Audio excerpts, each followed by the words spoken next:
ধনু। অনেক দিন আগে রুদ্ররাজ নামে এক রাজা ছিলেন। তাঁর রাজগৃহে গোপাল নামে এক বিশ্বস্ত প্রহরী ছিল।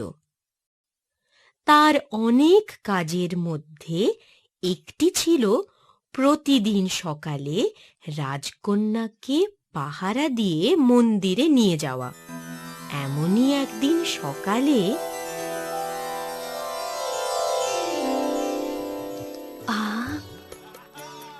বসন্তের বাতাস আমাকে ছুঁয়ে যাচ্ছে। বসন্তকালে যেমন সুন্দর আবহাওয়া, তেমন সুন্দর সুন্দর ফুল।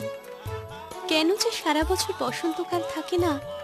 থাকলে খুব ভালো হতো, তাই না প্রহরী? তা হতো, কিন্তু কাল তো নিজের নিয়মেই চলে, সে তো কারো কথা শোনে না। মহারাজ বললেও না? কালের গতি, রাজা প্রজা কিচ্ছু মানে না। কি অবাধ্য রে বাবা! যাক, ফুল তোলা হলো, এবার পুজোটা সেরে নি। সেই ভালো রাজকন্যা। ওখানে ওখানে ভিড় কিসের প্রহরী? এক জ্যোতিষী এসেছেন। জ্যোতিষী মানে ভবিষ্যৎ দ্রষ্টা? আগে হ্যাঁ রাজকন্যা, উনি নাকি শুধু নাম শুনেই তার ভবিষ্যৎ বলে দিতে পারেন। ভবিষ্যতে কার সাথে কার বিয়ে হবে তাও বলতে পারেন? লোকে তো তেমনই বলাবলি করছে রাজকন্যা। আমি মন্দিরে যাই, তুমি বরং ওনার কাছে জেনে এসো আমার বিয়ে কোন রাজপুত্রের সাথে হবে, তার নাম কি হবে। ওখানে আরো অন্য 5 জন আছে, সেখানে জানা কি ঠিক হবে রাজকন্যা? আহা, তুমি সেখানে গেলে মানে প্রহরীকে দেখে সবাই চলে যাবে। যা বলছি তাই করো তো, এ আমার আদেশ। জো হুকুম রাজকন্যা।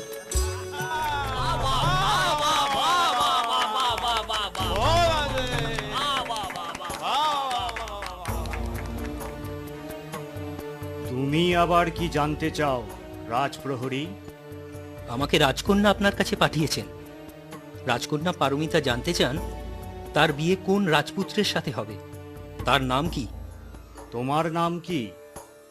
আমি কিছু জানতে চাই না, রাজপ্রহরীর আবার ভবিষ্যৎ তা না জানাই ভালো।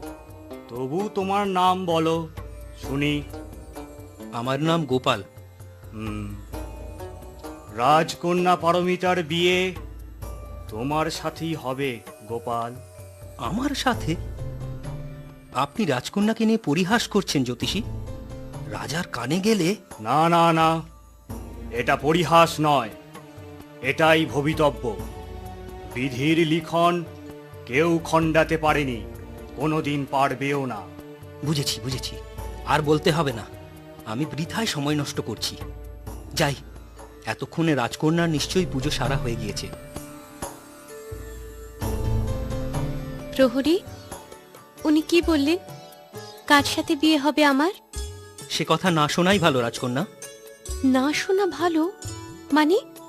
কি এমন বললেন যে? অপরাধ নেবেন না রাজকন্যা, ও কথা আমি মুখে আনতে পারবো না, আমায় বলতে জোর করবেন না। বলতে তোমায় হবেই। বলো প্রহরী, কি সেই কথা বলো, এ আমার হুকুম। না না, সে হয় না। প্রহরী! আচ্ছা, অতই যখন জোর করছেন, শুনুন তাহলে। জ্যোতিষী বললেন আপনার বিয়ে কোনো রাজপুত্রের সাথে হবে না। রাজপুত্রের সাথে হবে না? তো কার সাথে হবে শুনি? আমার সাথে। কি? সামান্য একটা প্রহরী হয়ে এ কথা তুমি মুখে আনতে পারলে কেমন করে? আমি এখনই মহারাজাকে গিয়ে জানাচ্ছি। তোমার এত বড় স্পর্ধা, বেয়াদব!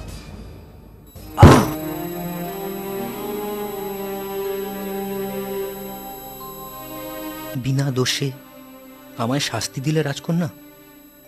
আমি তো সত্যি কথাই বলেছিলাম। মহারাজও নিশ্চয়ই আমায় ভুল বুঝবেন। রইল রাজপ্রহরীর কাজ। বন্দী হওয়ার আগে এখনই দেশ ছেড়ে পালাতে হবে। মহারাজ, আপনার প্রহরী গোপালের স্পর্ধার কথা শুনেছেন? কেন, কি করেছে সে?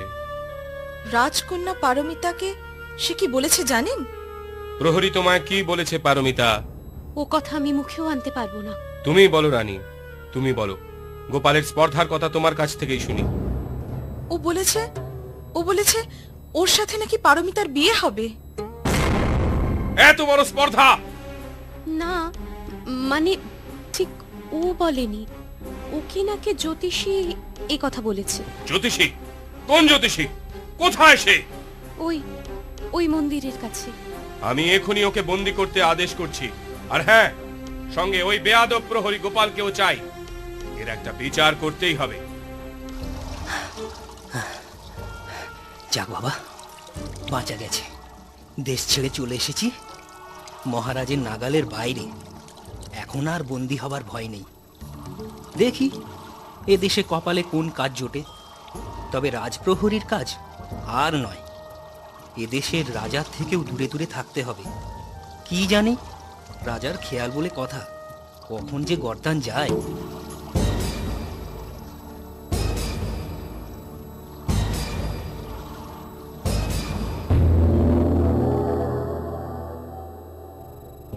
মহারাজ, গোপাল প্রহরীকে খুঁজে পাওয়া যায়নি। ও মনে হয় দেশ ছেড়ে পালিয়েছে। আর এই হচ্ছে সেই জ্যোতিষী। প্রণাম মহারাজ। জ্যোতিষী, তুমি কি বলেছো রাজকন্যার নামে? আপনি যা শুনেছেন আমি তাই বলেছি মহারাজ।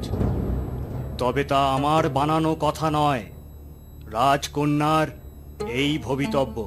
রাখো তোমার ভবিতব্য, ওসব আমি মানি না।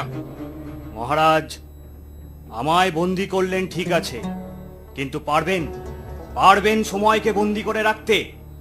পারবেন না। সে নিজের নিয়মেই চলবে। নিয়ে যাও একে, আমার চোখের সামনে থেকে নিয়ে যাও, কারাগারে নিক্ষেপ করো একে।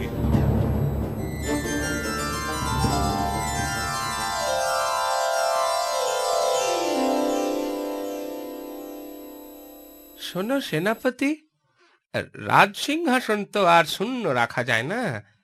মহারাজের মৃত্যুর পর তাঁর কথা মতো আমাদের ওই রাবত হাতিকে নিয়ে রাজপথে ভ্রমণ করো। ওই আমাদের রাজাকে নির্বাচন করবে। সেই ভালো। আমি তাহলে হাতিকে সাজিয়ে আজই বেরিয়ে পড়ি। হ্যাঁ, আর বিলম্ব নয়। আজ শুভযাত্রা শুরু করো সেনাপতি।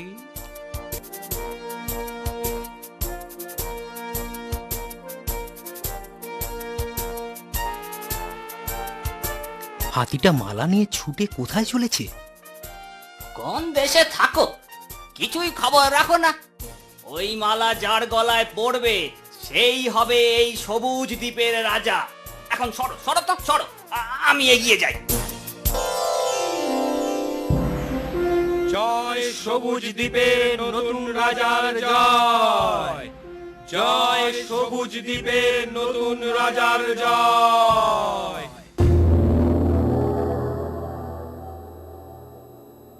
মন্ত্রী, প্রতিবেশী সব রাজ্যের রাজ দরবারে খবর পাঠাও। রাজকন্যার বিবাহের জন্য স্বয়ম্বর সভার আয়োজন করা হবে। বিবাহযোগ্য রাজা ও রাজপুত্ররা যেন সেই সভায় উপস্থিত থাকেন। আপনি যেমন আজ্ঞা করবেন মহারাজ। এবার জ্যোতিষী বুঝবে তার ভবিষ্যৎবাণী কত ভুল। রাজকন্যার বিয়ে রাজা নয়তো রাজপুত্রের সাথেই হবে। বোকা জ্যোতিষী, তোমার গণনা সম্পূর্ণ ভুল প্রমাণ করব আমি, রুদ্ররাজ।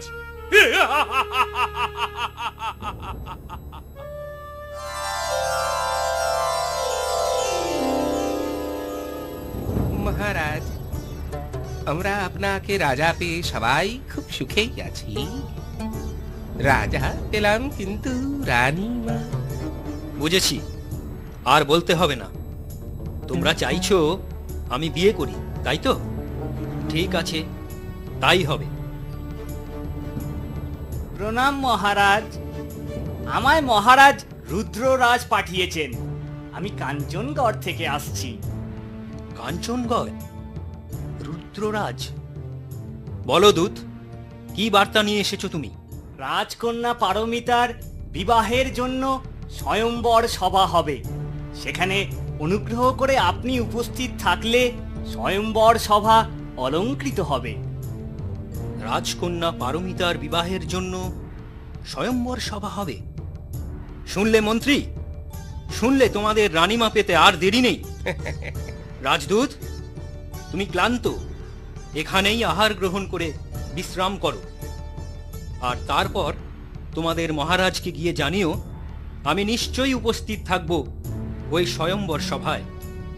যথা আজ্ঞা মহারাজ।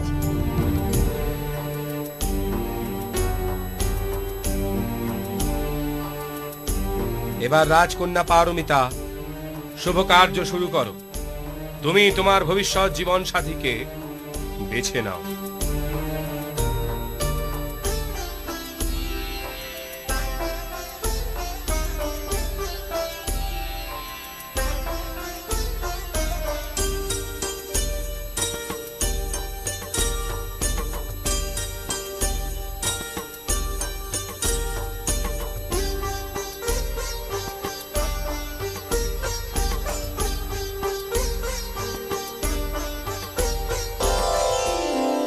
জয় মহারাজ রুদ্ররাজের জয়, জয় রাজকন্যা পারমিতার জয়।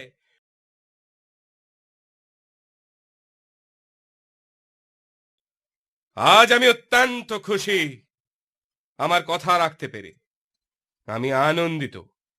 এই আনন্দের দিনে আমি আমার কারাগারের সমস্ত বন্দীদের মুক্ত ঘোষণা করছি। সবাই আনন্দে মেতে ওঠো, নাচো, গাও, আনন্দ করো, সবাই আনন্দ করো।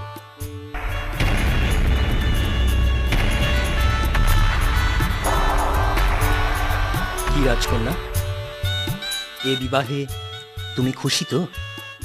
আমি তো নিজেই আপনাকে বেছে নিয়েছি। আমি খুশি হব না? আমি খুশি, খুব খুশি। আমার কাছে কি তোমার কোনো জিজ্ঞাসাই নেই? আছে, যদি অভয় দেন তো বলি। বলো পারমিতা। আচ্ছা, আপনার কপালে ওই গভীর ক্ষত, মানে ওই আঘাতের চিহ্নটা কিসের? কেমন করে হলো? যুদ্ধ করে? না না, তা নয়, এ রাজ তিলক। এই আঘাতের জন্যই আমি আজ তোমায় পেয়েছি। আমি কিছুই বুঝতে পারছি না। আঘাতের জন্য আমায় পেয়েছেন মানে? সে এক কাহিনী, ঠিক রূপকথার মতো। তবে সে কাহিনী তোমার অজানা থাকার কথা নয়। দাঁড়াও, আমি তোমায় একটা জিনিস দেখাই। কি জিনিস?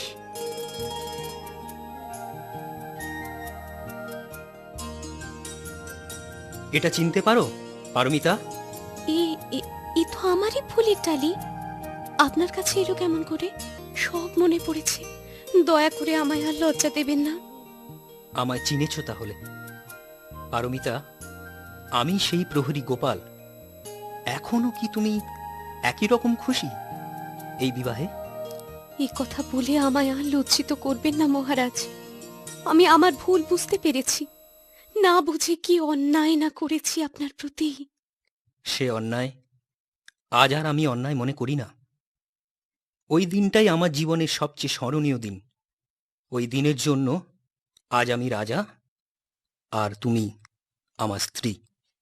জ্যোতিষীর কথা তাহলে অক্ষরে অক্ষরে মিলে গেল, কি বলেন মহারাজ? হ্যাঁ, তাকে আমি আমার রাজ্যের রাজজ্যোতিষী নিযুক্ত করেছি। ভালোই করেছেন, খুব ভালো করেছেন। দেখা হলে আমি তার কাছে ক্ষমা চেয়ে নেব। এসব কথা এখন থাক পারমিতা। এখন শুধু বলো তোমার মনের কথা। তুমি বলো, আর আমি মন দিয়ে শুনি, কেমন? এরপর রাজা গোপালচন্দ্র আর পারমিতা পরম সুখে জীবন কাটাতে থাকে।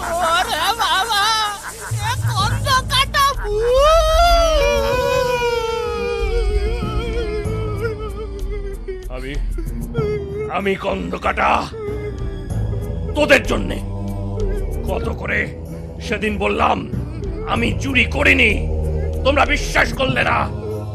রাজার হুকুমে আমার গর্দান গেল। এখন আমাদের বড্ড ভুল হয়ে গেছে, আমাদের মাফ করে দাও। মাফ করে দাও? না না, ওই সাধুচরণ চোরকে মাফ করিনি, তোদেরও করবো না।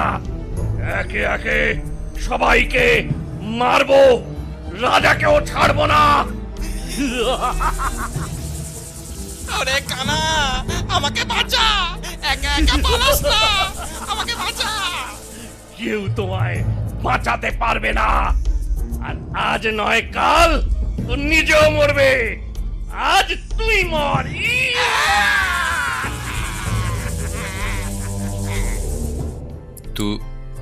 তুমি তুমি নিজের চোখে দেখেছো? আগে হ্যাঁ মহারাজ, তবে শুধু দেখিনি, কানেও শুনেছি। কি কি শুনলে? কি বললো সে? সে বলল অপরাধ না করেও তার গদ্দান গেছে, সে কাউকে ছাড়বে না, আমাকেও, এমনকি আপনাকেও। চুপ করো, আর নেকা কান্না কাঁদতে হবে না, অপদার্থ। পারবে না, পারবে না, তোমাকে ওই স্কন্ধ কাটা মারতে পারবে না। মানে অভয় দিচ্ছেন মহারাজ? আপনি যখন বলছেন তখন। তোমায় আমি মারবো, তোমাদের জন্যই আমার বিচারে ভুল হয়েছিল। হাতে নাতে চোর ধরেছিলে না, এবার হাতে নাতে তার ফল পাবে। কে আছো প্রহরী? একে বন্দি করো, আজই এর গর্দান নাও, এই আমার হুকুম। মহারাজ, মহারাজ, মহারাজ আমায় ক্ষমা করুন মহারাজ, আমি পরাণ ভিক্ষা চাইছি মহারাজ। নিয়ে যাও একে। পরাণ ভিক্ষে চাইছি মহারাজ? আমার পরাণ এখন কি বাঁচায় তার নেই ঠিক। প্রণাম মহারাজ, আপনি আমায় তলব করেছেন? হ্যাঁ বুদ্ধিধর, আমার বড় বিপদ। জানি মহারাজ, যে সেপাই আমায় ডাকতে গিয়েছিল তার মুখে আমি সব বৃত্তান্তই শুনেছি। তাহলে এবার আমার বাঁচার উপায় বলো, কি করে ওই স্কন্ধ কাটার প্রতিশোধ স্পৃহার থেকে নিজেকে মুক্ত করব? উপায় একটা আছে। কি সেই উপায়? প্রতিহিংসা, প্রতিশোধ।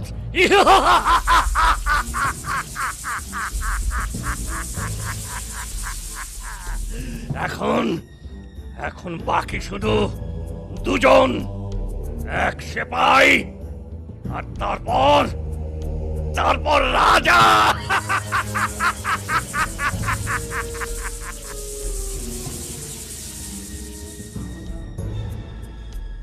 এই এই দুজন নয়, একজন, শুধু রাজা, সেই সেপাইয়ের গর্দান গেছে।